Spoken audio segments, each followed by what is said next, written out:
Are you a current William Hill account holder that has a group of mates that love the punt? Not only will they be eligible for the deposit 50, get 150 bonus bet, but you will also receive a $100 bonus bet for every mate you refer, plus have the chance to have a day hosted at our private suite at ANZ Stadium for the 2017 NRL season. Inbox. What is up, ladies and gentlemen? Welcome to another episode of The Locker Room. I'm here with Ellia Green. What is going on? Not a lot. I'm pretty happy to be here. Mate, I'm stoked you are here. Thanks for having me on the show. Yeah, thanks for... Apologies for the lateness of the start of the show. I apologise for that. But that's all right. You just arrived on Fiji time. That's all good. Same as me. Fair enough. Yeah, so... I don't know. Honestly, don't know where to start. You know, you were talking before the show started, and you're a former sprinter. You're also a gold medalist. You're many things. But yeah, what has the last maybe 6 months been for you? Because personally, like the exposure and the amount of people that want to take photos with you and film you and interviews. What's it been like for you ever since you won the gold medal? It's been pretty busy, I know the girls have been doing appearances here and there and awards nights, and it's really just been like the icing on the cake of, all the hard work that we have put in is being rewarded, which is really nice to be able to attend these nice functions. And, I don't usually feel too comfortable in dresses and heels, but, had to put on a frock or two in the past month or so. But, yeah, it's been really great, and just the overwhelming with this amount of support we've got from just the general public. And, sometimes when I'm at the service station filling the car up, I'll have someone in the next lane and say to me, "Oh, you're the rugby sevens girl," and I'll be like, "That's me." But, just being recognised everywhere now is something that's different than before. Yeah. What's been the most surprising thing for you that being an athlete, you always imagine these moments, these magical moments, winning a gold in Rio, something that every kid would kind of dream of. But what has been the one thing that most people wouldn't realise comes with it? That's a tough question. I'd say just... Or has it just been smooth sailing? I'd just say, I guess I didn't realise the impact that it really does have on everybody, including just the younger generation. Yeah. Like, because when we were over in Rio, it didn't quite hit us how much it had impacted everyone back home. Yeah. So, once we had arrived back in Australia and, there was so many young girls and saying they want to play rugby sevens, mums telling us their daughters want to play rugby now. Oh, okay. Even in Melbourne, it's growing quite quickly too, and Melbourne's not really known for being, rugby sevens popular. Exactly. It's just to have it growing everywhere around Australia so quickly, and to be looked up to now. And I've had kids show me their projects that they've done on me at school, and I guess that's just so special. Like you wouldn't realise it, especially women's sport. We've got so far to go, but the impact that would have, like, let's say the men went over there, don't get me wrong, everyone would love it, we'd all be stoked about it. But, our women went over there, and there's all of these young girls that can finally see there is a pathway. I can actually look forward to maybe a professional life in sport. That's like thousands of young girls never, ever had that thought in their head. Is that something that really hit you when you got home? Definitely, yeah.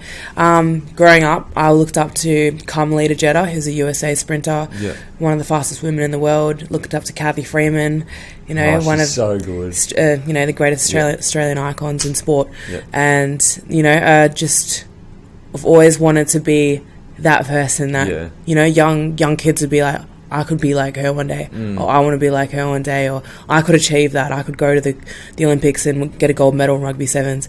So the fact that our girls have done that for the nation and for the world, really, making history in rugby sevens at the Olympics, I just feel so special to be a part of that. Yeah. Kathy Freeman, what do you remember when you first watched that race, that 400 metres race? I do. Oh my God. I know, goosebumps. Are you kidding me? Goosebumps. After that day, I read all her books and watched all her biographies, and she was a big inspiration to me. That race, that was amazing. It just shows she had the pressure of a nation, and she performed. And killed it. Yeah. Oh my God, that was sick. That was so good. I get goosebumps thinking about how good it was. Okay, so take us back to a young Ellia. A young Ellia. What was she like? Was she terrorising the neighbourhood? Yeah. Where did you grow up? And you're clearly athletically gifted. So you were doing athletics or some kind of sport. So take us through it. where did you grow up? What were you doing growing up and all that kind of stuff? So I was born in Fiji. So was my brother. Yep. And we were both adopted by my Polish mum and my English dad. Yeah. And then we lived in Fiji for 3 years, and then moved over to Sydney. And then, pretty much had to live the Australian lifestyle, Yeah. Got taught Like how to Aussies, say mate. good day, mate. And I was actually speaking Fijian when I grew up there as a baby, and then So you came were over adopted here. as a baby? Yeah, as a baby. Wow. Then I came over here, and kids just couldn't work out why my brother and I were brown and our mum was white. Yeah. They would ask me the question at school, when I was They'd ask about you? Wow. 4 years old, 5 years old. And I'd be like, look, guys, I actually don't know the answer to that. Let me just go home and I'll check with mum and I'll get back to you tomorrow. I can't believe they actually asked you. Yeah, I would be kids too can be embarrassed pretty to ask ruthless, that. I would be too, that's their business. But then I really started to play around with it. Yeah, okay. I'd tell them. So embrace the kind of thing, all yeah, right, I just tell them I was kept in the oven too long and I turned out brown. So you just, and they actually, because you're 4 years old, Yeah. and 5 years old, they'd be like, oh my God, what's going on? Yeah, it's just That's funny. I don't know, I didn't really see the black and white thing. Yeah. My mum has white skin, I have brown skin, but I didn't ever see that as a thing. Yeah, okay. We are the same. So you never. As far as I was concerned, I thought we looked alike. Yeah. Okay. Yeah. That's so interesting. It's I mean, there's so many different things that you're kind of dealing with as a young woman or a young girl kind of thing. You're getting adopted from Fiji. You're moving to a country you don't know the language. You're speaking a different language. You've got people asking you these questions, and you're just, at the end of the day, you're just a young girl just trying to live her life and try to enjoy it. And you've got all these extra pressures that most young Aussie kids wouldn't have. So I mean, I guess that would. I assume it's part of why you have been successful, because it kind of gave you a bit of a strength to get to deal with all that kind of stuff at once. I guess so. I definitely say I use it to my strength. Yeah. And my mom has always taught me not to settle with being a mediocre kind of person. I'd set goals for myself in my bedroom. I'd write down all the times I wanted to achieve. I'd write down all the places I wanted to go. And I wanted to win gold at nationals, and I'd write all these goals up on an A4 piece of paper around my room. Yep. And mum would just say, Ellia, you can even set them higher than that. If you want to be the greatest athlete in the world, you write, I want to be the greatest athlete in the world. Yep. She'd always just keep me so inspired and driven. Or if I got bullied at school, she would always tell me you are such a beautiful girl, beautiful brown skin. You've just got to be so proud of it. Kind of bullying, you dealt with that kind of bullying. Yeah, absolutely. Yeah. Wow, that's disgusting. Yeah. That's disgraceful. Yeah. A lot of bullying in primary school, but hey, I'm the bully now on the field. Yeah. Well, you're the boss now. Come out in the field and try that kind of shit and see what happens. Wow, so it's a lived experience for you then. You've lived it, and what you try to just is that your way of, I guess, how do you deal with it? Is you being extremely successful? Is that what is your way of dealing with it? Saying, you know what, you guys said these things and made me feel this kind of way, but look what I'm doing now, kind of thing. Or not really? You don't think about that? Not so much. I don't think about that at all, to be honest. When I think about the past being in primary school, I do remember that, but then I also remember having a really fun time growing up. Yeah. Okay. But I think kids are always going to be like that. When you're young, kids are curious, and they just say comments that they don't even think's bullying at the time, but they're just curious. Yeah, okay. And, the worrying thing is if you keep asking questions like that and you're 20. Yeah, 100%. Then you should pretty much then give yourself I'll deal with you. Yeah, actually deal with you. Yeah, no, it's funny you say that, because it's a different kind of thing. But yeah, I remember, like we were talking about earlier, I'm an Australian, but I look like a wog. And I remember when people started teasing me, calling me wog and all that kind of stuff, like just your typical, terrorists, all that stuff. Yeah. And I'm just kind of the same as you. I was just like, it's just kids saying stupid shit. It doesn't really, whatever. Whatever. It's, when you're older, that's when you actually know the consequences of what you're saying, is when you can kind of be like, you are a dead set fucking idiot. Yeah. Kind of thing. Yeah, okay. That's so interesting. So you're adopted as a baby from Fiji and moved to Australia. That's so... I mean, I'm sure you've got some pretty. What was the first feelings when moving to Australia? Did you miss the Fiji? Did you miss? Have you been back much and all that kind of stuff?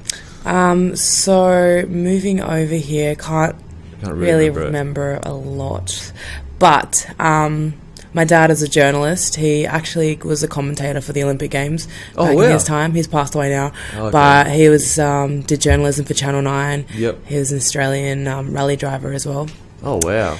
So he runs in the family, success. I feel like I was very lucky to be adopted into such a special family. My mum was also working on radio for 3AW, and they had a TV show together called Escape. So she teaches me a lot. When it comes to doing interviews or anything or TV stuff, she always be like, "Oh, Ellie, you could maybe do this better or do that better." So she still plays a huge role, helping me with that, with my speaking and things like that.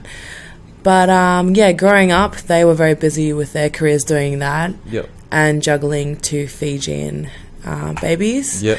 And then I guess coming over to Australia was probably the best move that she could have made for us. Yeah, opportunities and stuff like that. Yeah, we grew up going to primary school on the Central Coast. Yep.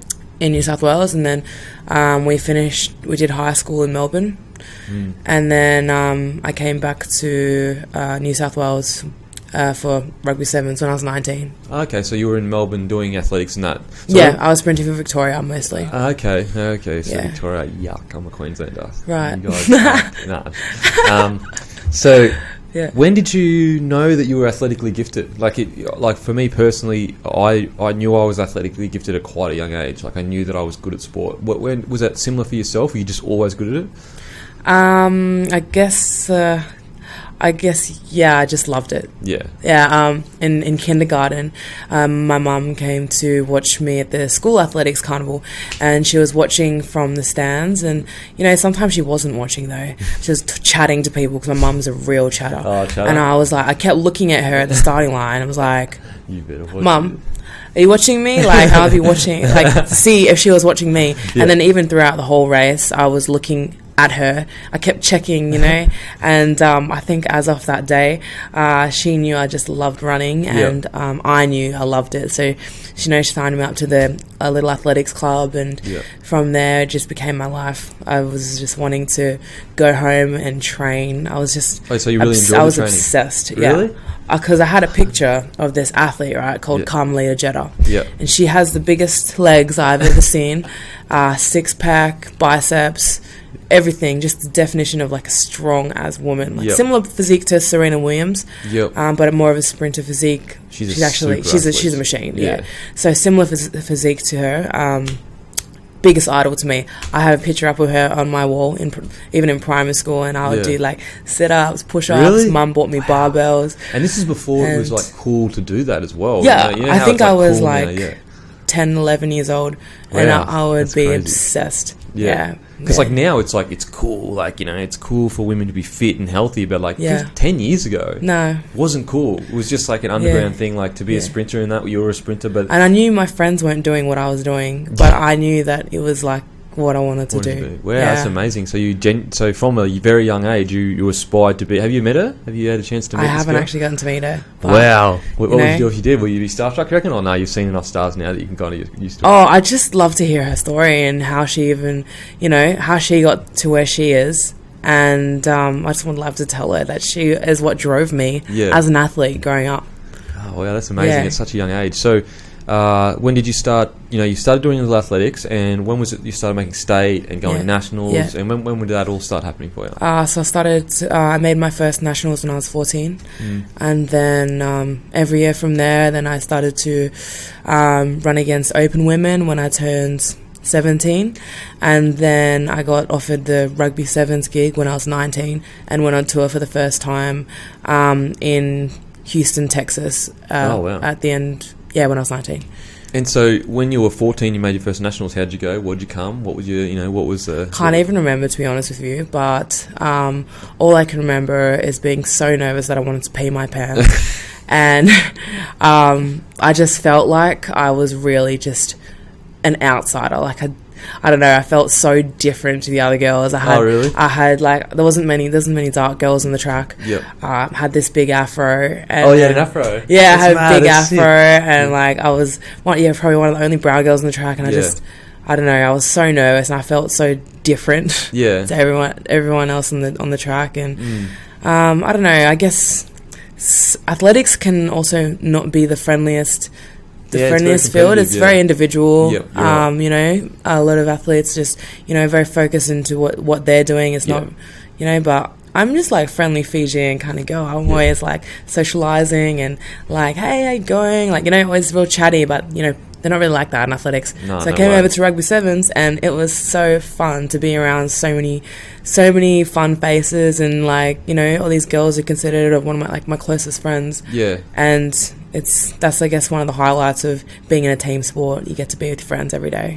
And also they're also young, ambitious, athletic girls as well, so you can relate on that level that you may not relate with, you know, some kind of girls. So that's cool. So you won. You were saying you won New South Wales State for sprinting 100 meters. Can't even remember, but I was definitely first and second growing up in New South Wales.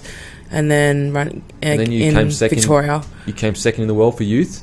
In your age group? So what age was that? I was 16. 16. So 16 years old, and you're the second fastest person on the planet for your age. What's that like for you? And what was the race like? Walk us through how it all kind of happened. Oh, so it was in Doha, Qatar. And I don't know, I just remember being really nervous. You know, with the 100 meters, you have only just a few seconds to do what you can do, and if you mess your start up, if you false start, you're out. If you if you don't get a strong start, you're probably going to lose. It's just so many aspects of it to win if you want to win. And I guess I still was really young, and I had a lot to learn. So take us in. You're sitting at the blocks. Oh, it's a long time ago now. I feel ancient. However, what did it feel like? I guess I just tried to visualize the whole race before I even ran. It was my sort of thing. And then when it came down to it, my start was the best part of my race. Oh wow, okay. And the middle section, so I had a really quick start, and then my first 60 was probably the quickest, and then it was just the last 40 meters that I'd find it hard to hold my form. So your first 60 is really good. So then my coach and I decided, it'd be great to specialise in the 60-meter sprint in an indoor sprint. And that's what I was going to try and pursue. But then, this rugby opportunity came up for me, which was completely random because I wasn't actually had any intention of trying rugby sevens. It's kind of taking my cousin, and I just really didn't think it would go anyway. I just knew I was rubbish at the game. I didn't know the rules. I just thought, I said to my cousin, look, I doubt they'll want me, but let's just go for fun. So it was a trial? It was a talent ID day in Melbourne. Oh, wow, okay. She was trying out. Okay, so you weren't even the one trying out? No. Wow. I did try out on the day, but I didn't. But as in... She was really, what's the word? A lot better than me. Okay, but did she make it and you didn't, or did you make it? She made it to the next stage, but not after that. Okay. Wow, that's... so you weren't even meant to go, as in, you did mean to go, but it wasn't really for you. It wasn't, no. And so what was it like when you first got on the field and you've got your first run, ruck, whatever? Yeah. Well, at this trial... we didn't actually need to do anything that difficult, and I even said to one of the coaches there, I'm just warning you, I'm not a rugby player at all. I said, I'm just, my cousin and my Fijian friends have convinced me to come along to this. Okay. And they said, that's fine, we're just doing some passing, and we'll do some speed testing and a fitness test. So I did the passing drills, that was alright, did a fitness test, could have been better, but then did a 40-meter test, the sprint test, and then they're like, 100%. You can go to the next stage, which is the train in Canberra with the big girls. And then I went home, told my mum, and I told her, I'm like, Mum, they actually want me to come back. Can you believe it? And she was like, oh, bub, that's great. Like, you should do it. You should take the opportunity. Yeah. You know, my athletics coach, on the other hand, wasn't so keen on it. Yeah, injuries but and stuff. you know, he obviously dedicates a lot of time to me, into me, and you know, we trained a lot together every single day. Yeah. And then when I told him, he's like, oh, why do you want to do that? Yeah. And I was like, oh, you know, it might be fun, you know. But my mum, you know, I feel like a mother's opinion is always, you know, pretty right, pretty accurate. She said to do it. She said to do it, yeah. So went along to it, not expecting a lot out of it, didn't know where it would take me. I just remember them sitting us down all in a room, about 100 of us girls that had been picked from all around Australia. And they said, you know, rugby sevens can take you around the world. You can go to all these countries, and in 4 years' time, it can possibly take you to the Olympics. Yeah. And when they said that, I was like, wow, that's pretty insane. Yeah. They get to travel everywhere, and they could go to the Olympics. So I thought, like, it's amazing. Like, and then, you know, 3 months later, they asked me to go on tour to 3 months to Texas, Houston. So it wasn't a long time, and I still didn't really know all the rules. I didn't know how to do turnovers at the rock. Still didn't really know a lot, except for how to run along the sideline and get tackled out.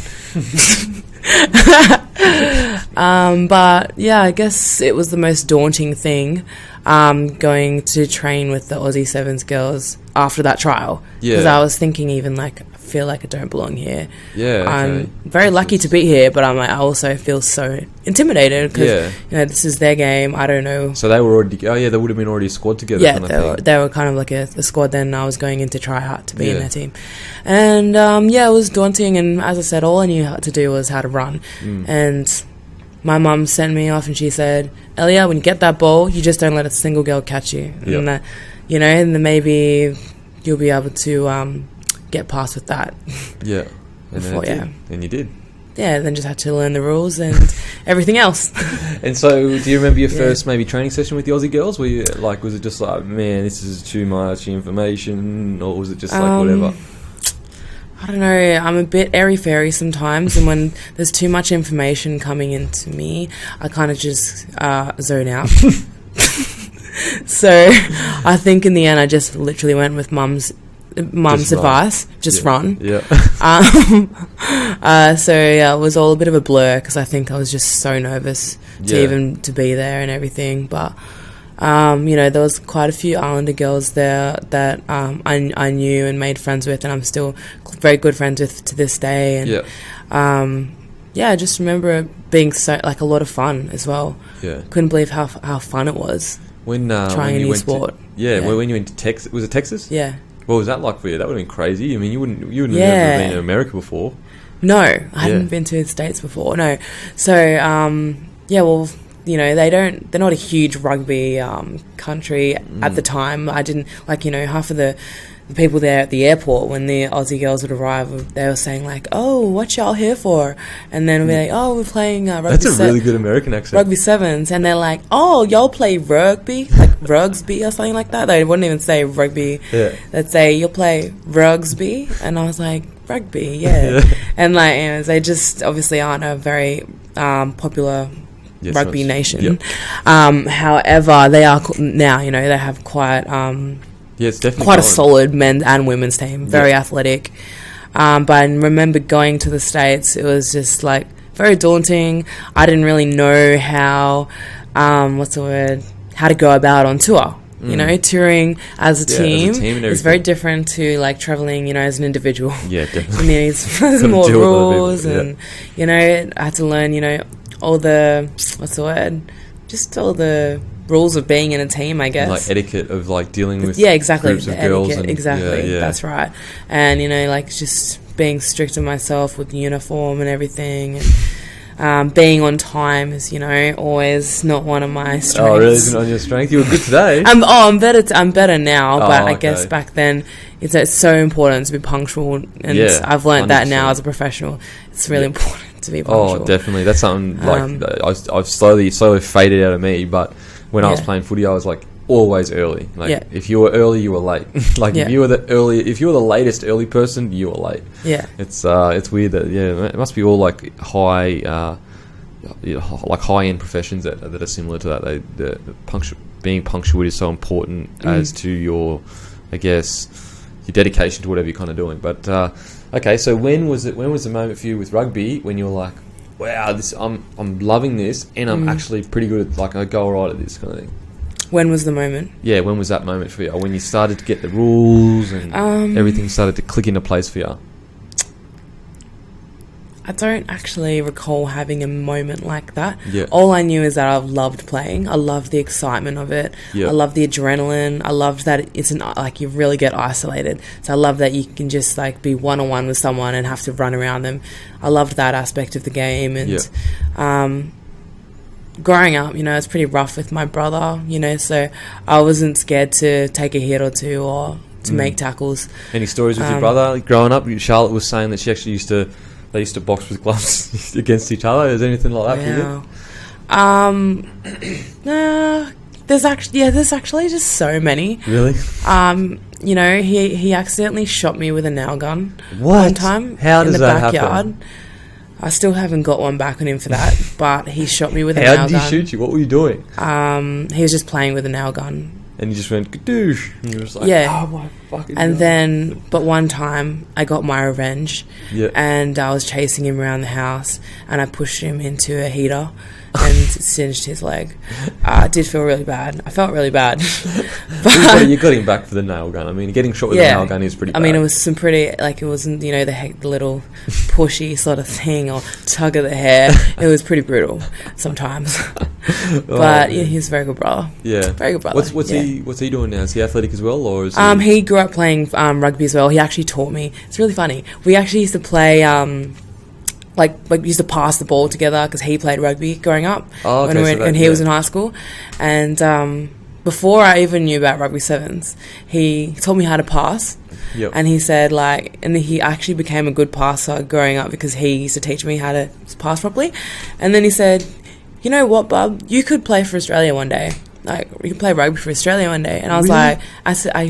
I fully remember him saying this, and I was like, oh, yeah, whatever. I said, I've never even seen a girl play rugby. Yeah. I said that to him, and then he's like, no, like, Ellia, you could play for Australia. He said, no one would catch you. Yeah. You'd be really good. Perfect for it kind of thing. Yeah, and he just he said that to me, and he kept saying that to me all the time, and telling my mum he wanted me to play rugby. Oh, wow. And, he'll always want me to practice tackling with him and stuff, and I'd never be keen on it because I'd like, leave me alone, get off me. So you were practicing tackling with your brother. Is he older than you? Because he wanted to tackle and he wanted me to tackle him. Yeah. So no wonder you... Yeah. So was that a motivating factor as to why when the opportunity came up, you kind of like, oh, well, like my brother wants me to do it, mum wants me to do it, so maybe this could be cool kind of thing? Yeah. So I had like lots of family and friends like convincing me to do it because they said that like, that I would be I'd be good at it and that I'd really love it. Yeah. Yeah. So what's been the peak of your career so far? Is it the 80-metre try that you scored? That I think it went viral. It says something like it's hundreds of thousands of views and stuff like that. Or I mean, you've probably scored heaps of 80-metre tries actually against Canada. That I'm pretty sure I saw that on Facey. How long ago was that? 2 years ago. 2 years ago. What was that? The pinnacle, like as in before the Olympics, or what's the pinnacle? Tell me.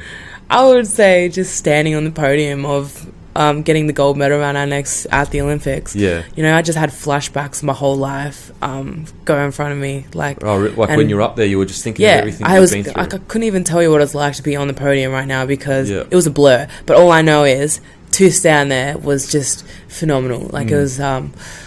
we had all of our parents like directly in front of us, and they were all crying. Like we would get tearing up, and just flashbacks of my whole career growing up, running and training at a young age. The past 4 years of us working together to get there in the first place. Pretty much just all the blood, sweat, and tears that have been shed, and then standing there on that podium to actually receive the gold medal was definitely the highlight of my career so far. And when you where do you keep the medal? Do you just keep it hanging somewhere? Do you keep it safe away, or it's just under the bed.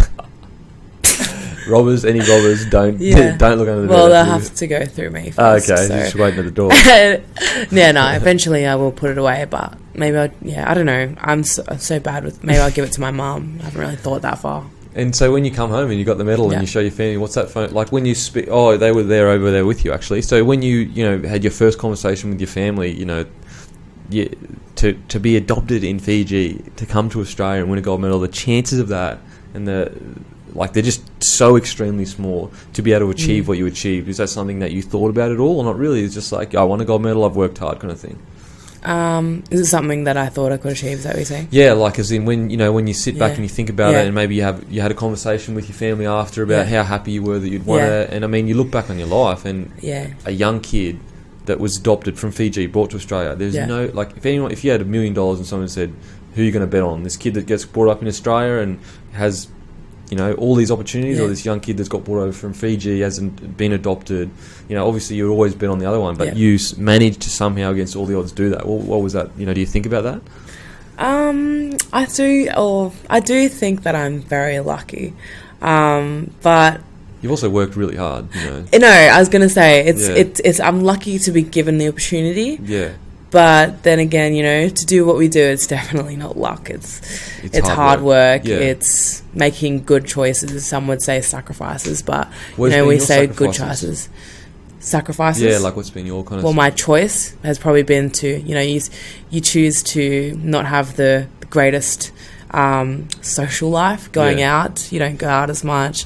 When I was in high school, I missed my graduation, my formal, because I was running at nationals. Oh, wow. You just miss a lot of these things, but then you got to think in the long run, like, what do I want to do? Do I want to do this, or do I want to do that? Or like, what else? I was studying to be a nurse, and then I dropped it all to do sevens. Oh, wow. Moved over to Sydney, and I only had 1 more year to finish off to become a qualified nurse. Oh, wow. But none of them are sacrifices. They're all just choices I made, and they happened to be the right choices. Yeah, it's funny you say that, because I noticed you said sacrifice and you were like, no, choice. Yeah, you have a really choice. Cool. Yeah, it's a cool way to look at it, because it is a choice, and you are looking for something. It's like technically you didn't really sacrifice anything because you have a better outcome than what you would have had. Yeah, exactly. If you had have made that choice back in the thing. Yeah. When you made the choice to stop nursing, to stop studying nursing, was that a tough decision, or was it like, no, this is what I want to do, and it's not a tough decision kind of thing? It was very tough because I had built up a strong relationship with the place I was working. Yeah. And I was working also with a lot of elderly people, and I really love that. I have a really weird, warped sense of humour sometimes, if you know me. And it really worked well with the elderly people. Yeah. And I just loved it. I had a really strong connection, and I love helping people. It was very rewarding to, make someone smile every day when told a joke, or, just helped people. Yeah. That's what I love to do in nursing. So to leave that was a bit hard, and I knew that I was taking a risk. But I also knew that I had made a good relationship with them, that I could go back to it. Okay. What's something that you've learnt the most when taking care of the elderly? What's something that, because like they always say, if you want to learn something, go and speak to an old person. They'll tell you something that you don't know. What's something that you kind of learnt from them? Well, I don't know. I'd guess with them, it's just, how much they appreciate the smallest things in life. Yeah. Sometimes you think that, you got to have that iPhone 7, you got to get that nice car, you've got to, do all these things. But I'm so bad at that with them, so bad at it. Yeah, I'm guilty of it too. But with with them, it's just kind of like, look, if the sun is shining and I'm smiling, then it's a great day. It's such a good day, and just the appreciation they have of life and just living without all the materialistic things was really inspirational. Yeah. And how much joy you can bring to someone just by being a kind person and making them smile, or can go a long way. And do you is it something you miss quite strongly, is taking care of the elderly and just being in their presence and being in that environment of helping the elderly and stuff like that? Yeah, it is definitely something I miss. And I look to go back to it, maybe do some volunteer work, helping out. But, the only elderly I'm helping out is my mum. Oh, really? I just help her. Has she moved up to Sydney? No, she's in Victoria. Victoria still? Yeah. Okay. Do you get back down to see her much at all, or not really? It's hard. I get to see her like not a lot, but if we get back from tours or things, or she sometimes comes to Sydney to visit, but I don't get to see her a lot. Yeah, my mum's lives on the Gold Coast, and it's hard to, it's just no time. Is there any memories that you have of being on the field in that grand final, or even through that tournament? Did you score 4 tries or 2 tries in the Olympics? Yeah, the Olympics. Yes, I think so. About 4? Maybe 4. I think it's 4. I could be wrong though. I could be wrong. What do I know? So could I don't know. I scored some tries, all right. Yeah. Is there any memories from that tournament that you remember fondly? And like, when someone says the Olympics, what do you think? Like, do you think of that or anything like that?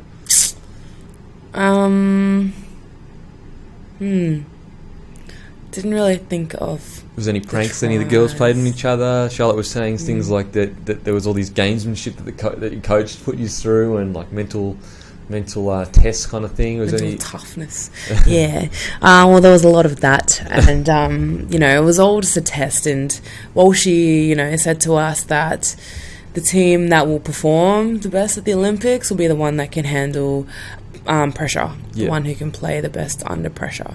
And so we knew we could use that to one of our strengths, because I know that our team knows how to stay composed and perform to our structures.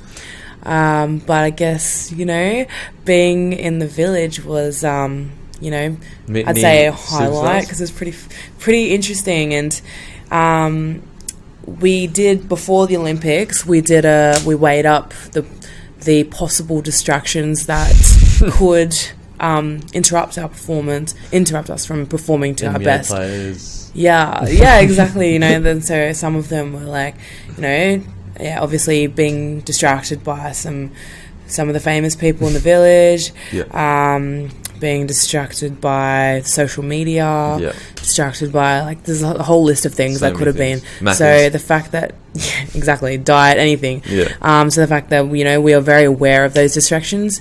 The girls are were just really amazing how they handled themselves, walking around, wasn't fazed by things, except for one time. We were in the dining hall, and 2 of our girls were staring behind me, and I was like, "You staring at me, or staring, like, what are you looking at?" And I turned around, and it was Raphael and Adele walking past. What? Yeah, and they were just like, Ellia, that's Raphael Nadal. And I turned around, I was like, what the hell? Anyways, so then they started chasing him around the food court for a selfie. Is he tall? How tall is he? He's very tanned. He looks really tanned? Very tanned. Doesn't look as big as he does on TV. But okay. That's always usually he's the case, very tanned and rich as shit. Athletic, yeah. So rich. Walking around like a boss. But, I'm sure the poor man just wanted to go and eat his food. But, these Sevens girls were being a pest. Being a major pest. Do you have any stories with the girls? I don't know, like, so maybe pranks that you played on each other, or just funny stories that you had together? Maybe you got lost or anything like that? Not funny. Oh, I don't know. I took Usain Bolt on a date to McDonald's. What? Wait a sec. What? Yeah, we fed each other nuggets. You fed Usain Bolt nuggets? Yeah. Wait a second. Yeah. Walk us through the whole story. How did this happen? It's Usain Bolt. Are you kidding me right now? How did this happen? Walk us through the whole story. But what about Ellia Green? Okay, sorry. I mean, I'm talking about it's Ellia Green. Well, I don't really want to get too far into it because I'm joking, but... you're kidding me. Are you serious? That's 1-0 to you. 1-0. Hook, line, sinker. Got me. That's right. What funny stories do I have? You motherfucker. I don't know if it's funny stories, but... actually, I do have a funny story. So, the cleaners in the Olympic Village were all from the favelas, and the favelas is like the ghetto of Brazil. Police don't even go there. Yeah, exactly. So they're kind of just like a little bit. They're just a little bit gangster, and just a little bit. They like to steal the things in your room. They stole I'm pretty sure they stole my bathers that are customized Australian. What? Budgie smugglers. Budgie smugglers. I know. I'm like, that's shit, because I'm like, they're my favourite swimmers. Far out. Anyways, and they like to steal the pins. Like, you get these Olympic pins, Yeah. and they all got stolen too. And I actually had some other expensive things in my room, like Beats headphones and stuff, but they really just wanted to steal my pins. I was What? So they stole your that's pins and not crazy. your... Anyway, so they'd come in to clean the room, and I have this really cool Brazilian twerk song that I like to dance to, and I played it when they came in to clean the room, and you should have seen them all. There was one cleaning the window and twerking at the same time. There was one sweeping the floor and like doing samba, like kind of like shaking her hips to it. And then I was just going on right along with them. Like I was on the couch You had a twerk doing off my with, thing. You had the twerk with off the with Brazilian cleaners. Yeah. There was a white And the person song going, is like, oh my God. yeah, the song goes like boom cha cha boom cha cha, and they're like full on cleaning and stuff, and it was awesome. Did you any chance you'd film it or not? You were just in the moment. It was just in No, the I zone. think they'll probably want to kill me if I filmed it. Like I don't know, but So you had a twerk off in the Yeah, Olympic Village I with did. the cleaners. I did, yeah. That is so weird, but Nothing so out of cool at the me. same time. Yeah. There would have been a white person in there going, "Oh my God, I don't know what's going on. This is too crazy." What are you doing? Yeah, all good. A twerk off, and it was fully into. How did it end? Did they twerk out the door, or like, what? Well, yeah, I guess I just did a pretty average job of cleaning the room. And twerking, you can't. Yeah, because I was a massive distraction, and At yeah. least they didn't steal your stuff.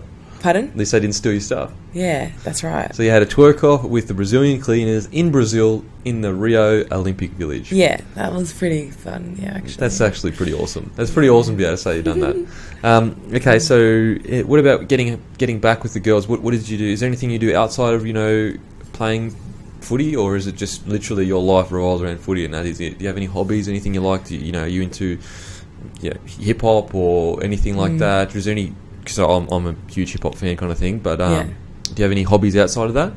Yeah, I do actually. I love music. Yeah, really. Yeah, I do love have music too. 2 guitars, and I've got an electric drum kit, and what else? Yeah, I love rapping.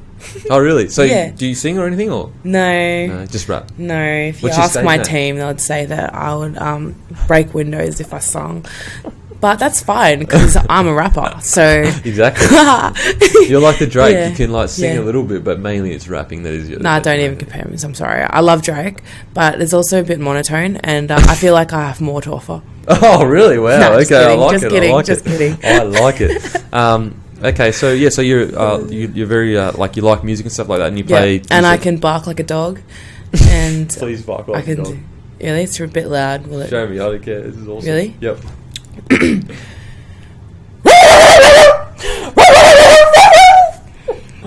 That is actually fucking good. Holy shit, that was Yeah. fucking good. I can howl. Please, can you And howl? yeah. Holy shit. How do you make those Yeah. noises with your... How did you work out that you could do that? High school. High school. Yeah, I was a massive class clown. I don't know if that's what you call it, but I was just a serial pest. And one of the things I used to do was bark down the corridors so that teachers would think there's a dog in the corridor. And one of my other close friends could bark too, so we kind of both did it. She'd go on one side and I'd go the other side. So that people would be looking like, where's that dog? Is it there? Is it left or right? And they'd be looking both ways. And then my friend would bark, and then I would be like, woo! And then we'd have a bark off. And it's very confusing. Yeah. But she taught me how to bark. My friend Jessie. Are you still friends with her? No, but I hope she's still barking. That is so random and cool Yeah. at the same time. And that actually, I would tell you if that was a good bark. That actually sounds like a dog. Like if you close. Can you bark? No, I cannot bark. Right. I can't do. That's weird. Yeah. Oh, that's weird. That's wow. That's amazing. Anything else? Yeah. So musically, so do you play the guitar? Is that something that you do as a hobby, like regularly, like 2 or 3 Oh, times look, a I'm week? pretty rubbish, but I love to Because do I don't know it. whether you're taking the piss out of me now. Some of the stuff you say, you're taking the piss, and you're not taking the piss. That's my problem. They call me 80-20. Oh, really? G-Train is 80-20. That's what my coach would say. 80-20, so you don't 80% of what you say is not true. bullshit and 20% truth. But I'm pretty sure it's been, close on 80% truth this interview. So the twerking may not have happened. That was truth. That was truth. Yep. Barking was obviously truth because I saw it. The guitar Yep. playing. I can. You can? I do play guitar. Yeah, you Yep. can, but can you do it well? You know, it depends what you consider well. I consider well as I'm good. I'm all right. I'm pretty good. But, you know, I have like a bird and 2 rabbits at home. Is that 20%? I mean, is that 80? Yeah. That's the bullshit. That's the bullshit. Anyways, I like animals too, and they would say otherwise because I'm sure they all want to run and hide when I start playing music. Okay, so by their definition, you are not a good guitar player. Yeah, but that's okay because not everyone's gonna like you in this world, and I like what you do. Pets. But the most important thing is if it makes you happy, then you just go for it. Oh wow! Okay, fair enough. Any actual hobbies that you actually do? I love cars. You're just saying shit. No, I'm not. I love cars. The girl who cried wolf. Pardon? The girl who cried wolf. I don't know what's real anymore. Yeah, no, I love cars. So you actually do love cars? Yeah, I used to be a car? street racer. Oh fuck off! I'm serious. No, you weren't. I was a street racer in Melbourne. Oh, yeah, anyways, 100% don't believe I that. used to drive a Subaru, and then didn't have a very fast BMW, but it looked nice. And now I've got a Toyota 86, and I love to drive that. But I just love cars. You know, I want to one day. Street. I just want to drive a V8. So I love cars. Fast and Furious is that like too corny? Are you underground? Like that is too mainstream for you? Fast and Furious. Like as a car lover, I'd assume car lovers would see that as too mainstream. So yeah, I'd say it almost is a bit too much. I mean, back in the day, I was into the whole like I had pimping me out with neon lights, pimping my ride out. How good was that show? Yeah, I was just like into all that. But now I just want a car that's just really fast, but also classy. Like, what's your dream car? My dream car? Yep. Well, it's actually called a Lexus LFA, and it's kind of like a Lexus version. I think it's even faster than a Ferrari. Oh wow! Yeah, it's pretty. It's a real beautiful sports car. What color would you get? Yeah. Isn't Lexus known for like it's silver-ish? It's like known for silver? This car comes in all colors actually, but I'd probably like it in white and black. White and black. Yeah. So two. Black and yeah. Jeez. Oh no, mixed. So maybe like the top being. Okay. Being. You gotta go black and white. Yeah, I don't know. I'd like a mixture. Oh, really? Okay, fair enough. And what's over the next few years? What's the plan for you? What is it to go back to the Olympics? You know, playing rugby is rugby your passion now? As in, you want to do this for a career now? Yeah. Or are you open to continue just trying your feet in different sports and everything like that? Well, I obviously want to keep trying for Tokyo Olympics 2020. Yep. I want to That'd be amazing, hopefully make a Commonwealth Games. That's a goal as well. Oh wow! For sprinting? No, for rugby sevens. Oh, for rugby sevens. Yeah, okay. next Commonwealth Games in the Gold Coast. Wouldn't that be amazing? You know, yeah, it'd be phenomenal. I mean, they can in Australia, phenomenal. Yeah. And then after I've achieved that, I'll maybe like to be a bodybuilder. Oh, really? Yeah. I mean, okay. Body sculpting. I love powerlifting and stuff like that. I obviously have a long way to go right now, but my missus, she like, you know, she lifts weights, but she's not a professional sport. You know, so what is this is for her, this question is for her, what is your 1 RM for squatting, so she can get like an idea? For squatting, my last RM was probably 150. 150 for one? But my strongest lift is actually a deadlift, yeah. Okay, your deadlift's your strongest. What's your best deadlift? 220, yeah. Fuck me dead. 220? Yeah. Wow, that's amazing. Yeah. How much do you weigh? 70? I'm 72. 72? And you're deadlifting 220. Have you got any video of that? Yeah, there is actually. No, there's a deadlift video of me doing 200 on my Instagram, but there wasn't, because we're not like glad cameras in our Aussie Sevens gym. Oh, but really? My whole team was watching. And, I was going to say, like, walk us through. Love to see it. Yeah, look, my technique wasn't that great. Oh, really? Yeah, like I was, you know, when it's that heavy, your whole body is just like shaking. But you know, it was very slow to get off the ground. But once I had got off the ground, I was pretty strong getting up. But the initial getting off the ground was the toughest part for me. But then I did eventually get up. Far out. That's amazing. And I did do one powerlifting competition last year. Oh, did you enjoy it? Yeah, they actually let me do it, which was amazing. Yeah, it was so cool, and Really? I want to do more of them because it's beneficial to my training as well. Oh, definitely. And it was pretty funny powerlifting. actually because I rocked up, in some like chucks. I was wearing chucks and just some like grey, like kind of tracky shorts and a shirt. Like I just didn't know what to expect. Was Some everyone, chicks like- showed up in like full-on weightlifting get-ups and CrossFit Chalk already on their everything, hands, ready to go. and the weightlifting shoes and all that. And anyways, I just didn't have any of that, and I'd never done this before. So I was like, Chucks, short truckies, and a shirt. yeah, I just looked like I wasn't meant to be there, but ended up coming. Almost winning, but I came second, actually. Wow. Yeah, in this powerlifting comp. And it was just so fun. I loved it. Second. Far, because people don't realise powerlifting technique is so important, and you wouldn't have the time to put in to put into technique, when it comes to lifting. So to come second is pretty impressive. Well, yeah, I guess when it comes down to lifting a real heavyweight for me, I just go just lift it, to an extent. To an extent. I mean, our S&C wouldn't be too happy if I, with technique, went completely out the door. Craig Twentyman. Yeah. Who was the old guy? There was an older guy. What's his name? And I'm not older, but as in, who was the last guy he's had? Really good guy. When I was in sevens. Actually, did I tell you that? I actually was in sevens for 2 weeks. Wow, really? Yeah, the Australian squad. Terrible. Wow. You played for Australia? No, I was in the squad, but only for the last half of the Yeah. year, and then we just were like, look, I don't like it, you don't like me. As in, not as a Yeah. person, but Yeah. I just could, This because at the wasn't- time it wasn't yeah. full time. I was getting paid a full time wage, but at the time it was you had to do all your training by yourself. Yeah. Couldn't handle. It just didn't enjoy it. Rocking up and getting towed by yourself, it was just not what I just. Yeah. But now that it's full time, it would be a lot different. I think Yeah. it'd be a much more enjoyable thing to do. But yes, I was a part of the Australian Sevens. Wow. 2012. Should come and have a run out with us then. I don't know about that.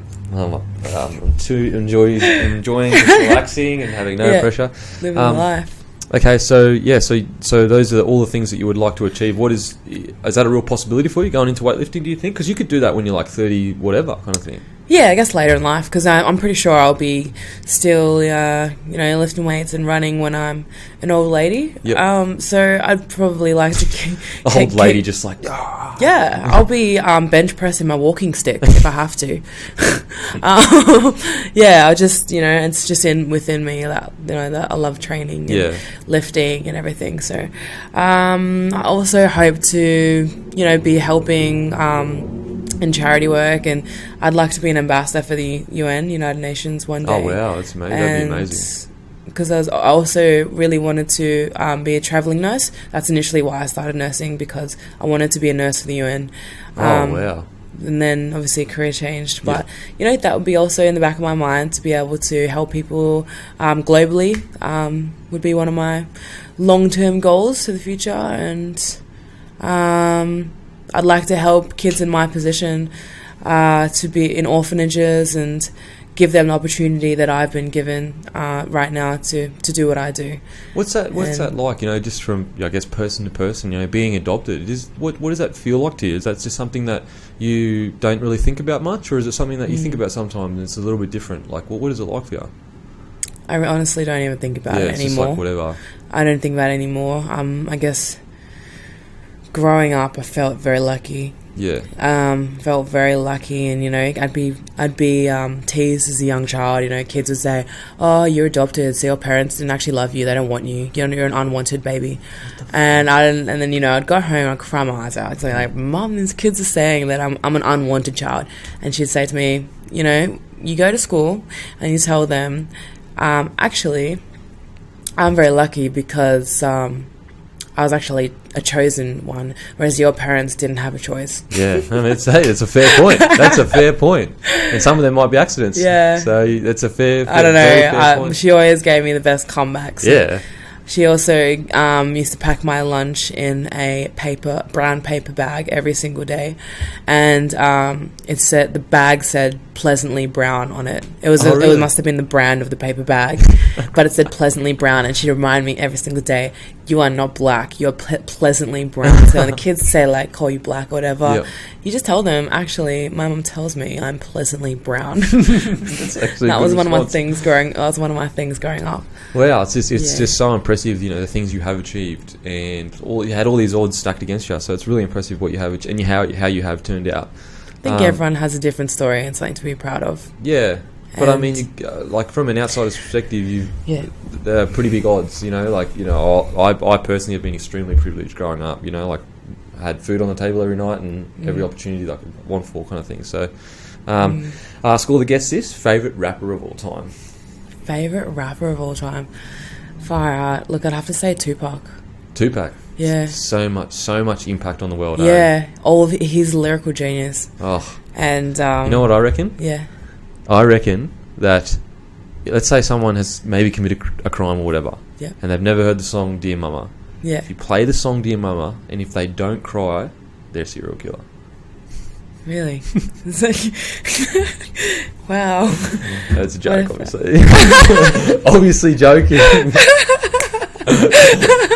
Wow, start to think you're crazy. Every other guest has laughed at that, and you just like fully right. just All good. Yeah, tough sweet. crowd. I'll see myself out. Tough crowd. All good. All good. No, but I just think it's such a like Dear Mama. How good is that song? Yeah, it's amazing. Oh my god. Yeah. Also, my favorite artist is actually, I love Amy Winehouse as well. Oh, have you seen her documentary? Yeah. How amazing was she? Yeah, she was phenomenal. Yeah. That was it her boyfriend or her manager that was just a scumbag? Her boyfriend. Yeah, her boyfriend. Constantly like just bringing her back in and making her do stuff for money and. Yeah. Ah man, favorite movie of all time. I don't watch movies. Oh really? Yeah. To like attention, don't want to see. Like I watch documentaries. Oh yeah, docos. But I don't really watch movies. Favorite doco of all time. I'd have to say the Amy Winehouse documentary. How good is it? I loved it. Yeah, so good. I'm not I wasn't even an Amy Winehouse fan, but I'm one of those people that when you start a movie, the Universal thing will come on, and then I'll be asleep. Yeah, I don't know. I feel like it's very therapeutic sleeping time. Oh really? Movies, yeah. No, I used to sleep with the TV on. I don't know why. Weirdo. And if you could have a billboard anywhere saying anything, what would it be? Ooh, that's a tough one. If I could have a billboard, I'd probably have. I don't know what the picture would be, but I'd say just one like of the most. Standing there just shredded. Yeah, I'd need to start eating a bit healthier to do that. But I would have a quote, and it would say, "Hard work will beat talent when talent doesn't work hard." It's a good one. Because that is such a huge thing for me. It's so true. Full on coming to sevens, I was like, okay, I can run fast, but then people will come in and then like wasn't long enough till there's like girls that were so fast, full catching up with me, same speed. It's like, wow, you need to actually really, you need to have so much more than talent to be good at something. So it'd be a billboard that would say that, and maybe I'll be just like having a flex. Yeah, they've got some guns there. They're shrinking from my reconstruction. Oh, Rico. But slowly in progress. Progress. Thank you so much for coming on. It's been extremely interesting. Really, really interesting. Thanks. And thank you so much for winning gold for Australia. So awesome. But thanks for coming on. Thanks for having me on the locker room. Yeah, you're on the locker room. Yeah. Are you a current William Hill account holder that has a group of mates that love the punt? Not only will they be eligible for the deposit 50, get 150 bonus bet, but you will also receive a $100 bonus bet for every mate you refer, plus have the chance to have a day hosted at our private suite at ANZ Stadium for the 2017 NRL season. Inbox me for details.